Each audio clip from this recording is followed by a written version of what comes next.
आज नेपालको कम्युनिस्ट आन्दोलन नयाँ अवसर र चुनौतीहरूको सङ्घारमा उभिएको छ।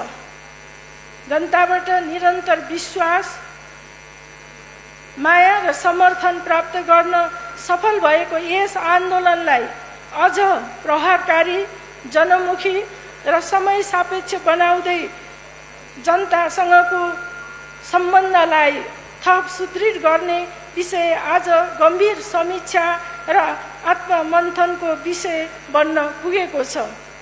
हालै सम्पन्न प्रतिनिधि सभा निर्वाचनको परिणामले कम्युनिस्ट शक्तिहरूका सामु आफ्ना कार्यशैली, प्राथमिकता र जनसम्बन्धलाई अझ प्रभावकारी बनाउने अवसर प्रदान गरेको छ। यस सन्देशलाई हामीले गम्भीरतापूर्वक ग्रहण गर्न आवश्यक छ।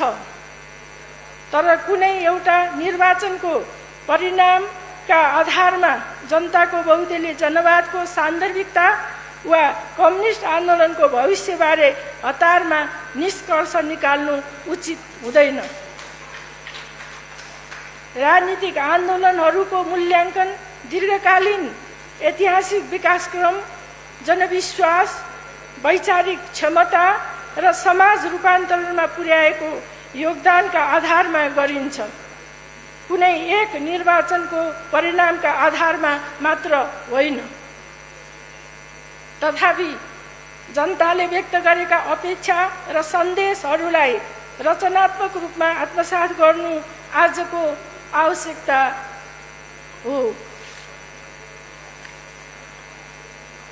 बदलिँदो पुस्ता, रूपान्तरण हुँदै गएको सामाजिक संरचना, प्रविधिको तीव्र विकास, युवा पुस्तामा नयाँ आकांक्षा तथा विश्वव्यापी परिवर्तनका सन्दर्भमा कम्युनिस्ट आन्दोलनले आफ्ना मूल आदर्श र सिद्धान्तलाई अक्षुण्ण राख्दै समय अनुकूल नीति, कार्यशैली र सङ्गठनात्मक अभ्यासलाई निरन्तर परिष्कृत गर्नुपर्ने आवश्यकता अझ स्पष्ट रूपमा महसुस भएको छ। यही आत्मसमीक्षा, रचनात्मक पुनरावलोकन, नवप्रयोग र जनतासँगको जीवन्त सम्बन्ध मार्फत आन्दोलनले आफ्नो सान्दर्भिकता, प्रभावकारिता र भविष्यप्रतिको विश्वासलाई अझ सुदृढ बनाउन सक्छ।